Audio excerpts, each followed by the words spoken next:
हाँ ठीक है, लेकिन आप दूसरी पार्टियों पर टिप्पणी करते हैं कि देखिए ये रेवड़ियां बांट रहे हैं और वही सब कुछ करती हुई बीजेपी भी अलग अलग राज्यों में नजर आ रही है। इस बात से अब आप लोग इनकार नहीं कर सकते हैं। लेकिन जो बड़ी खबर इस वक्त की है अपने दर्शकों को बताएं, क्योंकि देखिए अब 40 के करीब पहुंचती हुई दिख रही है भारतीय जनता पार्टी त्रिपुरा में।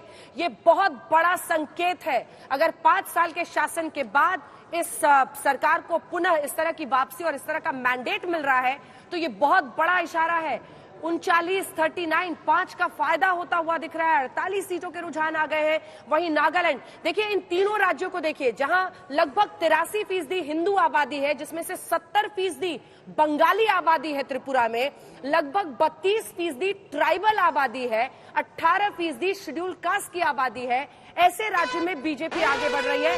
लेकिन नागालैंड और मेघालय तो ईसाई बहुल राज्य है और इन दोनों राज्यों में भी जो खास तौर पर नागालैंड है, वहां पर देखिए एनडीपीपी प्लस बीजेपी के गठबंधन को स्पष्ट जनादेश मिलता हुआ दिख रहा है 34। लेकिन हाँ, मेघालय में बहुत पीछे है बीजेपी, 19 पर एनपीपी आगे है कॉनराड सामांग पार्टी। देखिए शुरुआती रुझान साफ इशारा कर रहे हैं कि एक जबरदस्त और स्पष्ट जनादेश बीजेपी को मिलता हुआ दिखाई दे रहा है त्रिपुरा में और नागालैंड में। बिल्कुल, मेघालय से बीजेपी के लिए अच्छी खबर इसको कह सकते हैं। हालांकि बहुत ढोल बजाकर वो बहुमत का दावा कर रहे थे, लेकिन 2 सीटें पिछली बार थी जब बीजेपी ने सरकार बना ली थी एनपीपी के साथ जाकर, लेकिन बीजेपी 2 से आगे बढ़ती हुई 6 सीटों के साथ। अगरतला चलते हैं सीधे बीजेपी ऑफिस। अनुपम हमारे साथ हैं। अनुपम, मुख्यमंत्री की तस्वीरें दिखाई दे रहे हैं, कहां पहुंचे हैं माणिक साहा? 39 पर बीजेपी, प्रचंड लहर त्रिपुरा में भारतीय जनता पार्टी के लिए अभी तक रुझानों में। जी बिल्कुल चित्रा, इस वक्त जिस तरह के रुझान आ रहे हैं, बीजेपी भी वाकई सोच रही है कि जैसा उन्होंने सोचा था।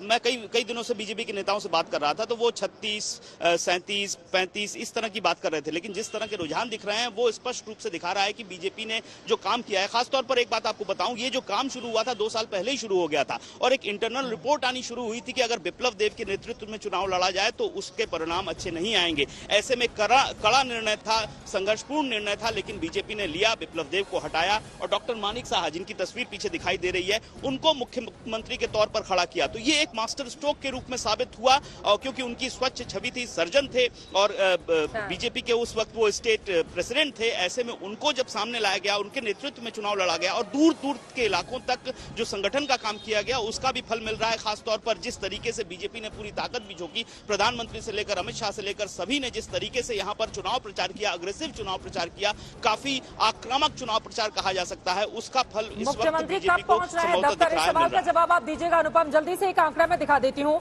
2018 में भारतीय जनता पार्टी ने 35 सीटों पर जीत हासिल की थी, 43.59% उसका वोट शेयर रहा था और यही बीजेपी 2013 में 0 सीटें लेकर आती है। 2008 में खाता नहीं खुलता है, 2003 में भी 0 सीटें रहती हैं। लेकिन आप सोचिए 5 साल पहले जिस पार्टी ने सरकार बनाई, एक बार फिर से प्रचंड तरीके से वो वापसी करती हुई त्रिपुरा में यहाँ पर नजर आ रही है और लहर इस वक्त कम से कम जो आंकड़े सामने आए हैं, क्योंकि दूसरे नंबर की दोनों ही पार्टियों का हम ले लें, चाहे लेफ्ट प्लस हो या फिर टीएमपी हो, दोनों ही पार्टियों की अगर हम बात करें तो यहाँ पर अगर आप देखेंगे कोई भी बीजेपी के आसपास खड़ा हुआ नजर नहीं आ रहा है। इससे ये साफ पता चलता है कि बीजेपी के पक्ष में कैसे त्रिपुरा की जनता ने एक पक्षीय मतदान किया है। कम से कम ये आंकड़े वही बताते हैं। और देखिए बड़ी बात यह है कि हमारा एग्जिट पोल अभी तक सही आ रहा है। आपने बताया अनुपम कि वहां पर नेता भी 35-36 कह रहे थे, लेकिन हमने 36 से लेकर 44 तक का, और बहुत सारे एग्जिट पोल थे जो कि त्रिपुरा में स्पष्ट जनादेश नहीं बता रहे थे, मतलब बीजेपी की जीत, बीजेपी गठबंधन की जीत नहीं बता रहे थे,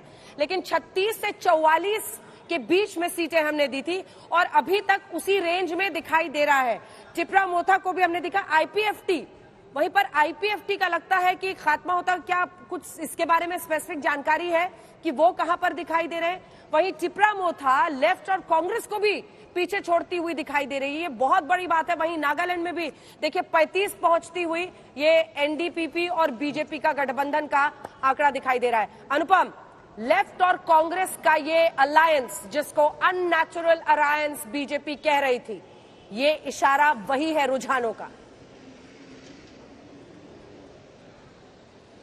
जी बिल्कुल, अगर पिछले बार के हम वोट शेयर देखें तो लेफ्ट को लगभग 42% के आसपास वोट शेयर मिले थे, जबकि बीजेपी को 44% के आसपास मिले थे। फर्क बहुत कम था। और कांग्रेस और लेफ्ट का अगर वोट शेयर जोड़ा जाए तो इस बार अगर वैसा होता तो बहुत अलग नतीजे देखने को मिलते। लेकिन जो हमें दिखाई दे रहा है कि ये जो गठबंधन हुआ, ये गठबंधन सही तरीके से लोगों ने नहीं लिया है, जिस तरह के रुझान अभी आ रहे हैं सामने, क्योंकि ये दोनों ही पार्टियां पिछले बार का हम त्रिपुरा का पूरा इतिहास देख लें तो चिर प्रतिद्वंदी रही हैं हमेशा से ही। और अचानक से इस तरह एक साथ आना एक बात स्पष्ट कर रहा था कि बीजेपी को टॉपल करने के लिए, बीजेपी को गिराने के लिए ही ये गठबंधन किया गया है। ऐसे में वो लोगों तक कितना पहुंचेगा, लोग उसको ले पाएंगे, हजम कर पाएंगे कि नहीं, वो बात भी, वो सवाल भी सामने था, जिसका नतीजा फिलहाल हमें देखने को मिल रहा है कि बीजेपी और सीपीएम का जो गठबंधन था। और दूसरी इसमें बात कांग्रेस की ओर से अगर हम देखें तो कांग्रेस राहुल गांधी नदारद रहे। कोई भी बड़ा नेता त्रिपुरा में इस बार चुनाव प्रचार के लिए नहीं आया, खासतौर पर राहुल गांधी जो भारत जोड़ो यात्रा कर रहे थे, लेकिन इतना अहम, जहां पर पिछले 10 साल पहले तक अगर हम देखें तो पूरे नॉर्थ ईस्ट में कांग्रेस का राज हुआ करता था, वहां पर इतना अहम चुनाव है, त्रिपुरा अहम चुनाव होते हुए भी राहुल गांधी यहां से नदारद रहे। तो ये एक मनोबल भी गिराता है कार्यकर्ताओं का और पूरी पार्टी का। बिल्कुल, कांग्रेस पार्टी को 1.79% वोट मिले थे और एक भी सीटों पर जीत नहीं मिली थी। त्रिपुरा की हम बात करें, आप सोचिए, उसके बावजूद कांग्रेस पार्टी के बड़े नेता अगर वहां पर नहीं जाते हैं तो उन पर सवाल खड़े होंगे। इस वक्त एक बड़ी खबर आ रही है, आज शाम G20 देशों के विदेश मंत्रियों से प्रधानमंत्री नरेंद्र मोदी की मुलाकात होगी। बड़ी खबर इस वक्त की, 5:45 बजे आज शाम को प्रधानमंत्री नरेंद्र मोदी G20 देशों के विदेश मंत्रियों से मुलाकात करेंगे। ये मुलाकात अपने आप में काफी ज्यादा अहम रहने वाली है, क्योंकि आगे आने वाले वक्त में बहुत सारे ऐसे बड़े फैसले हैं जो G20 देशों को मिलकर आपस में लेने हैं। ऐसे में ये मुलाकात प्रधानमंत्री वेलकम करेंगे, उनसे बातचीत करेंगे। इस मुलाकात पर देश और दुनिया सभी की निगाह टिकी रहने वाली है। 11:30 बजे विदेश मंत्री जयशंकर अमेरिकी विदेश मंत्री से 11:30 बजे उनसे बातचीत करेंगे।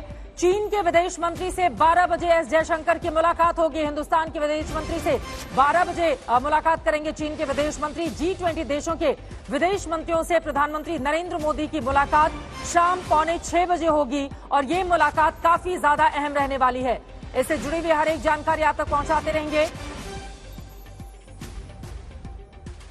आज शाम को प्रधानमंत्री नरेंद्र मोदी की ओर से जब मुलाकात की जाएगी, चूंकि दुनिया भर की निगाहें G20 देशों के इस बैठक पर लगी हुई है, हिंदुस्तान की ओर से कैसे इन तमाम देशों को जो अलग अलग ध्रुवों में बटे हुए नजर आते हैं, उनको साथ में लेकर चलने की कोशिशें कैसे की जाएंगी, ये अपने आप में बड़ा सवाल। लेकिन इन सब के बीच आपको बताते चले, आज शाम G20 देशों के विदेश मंत्रियों से प्रधानमंत्री की मुलाकात होने वाली है। उसके ठीक पहले विदेश मंत्री मिलेंगे।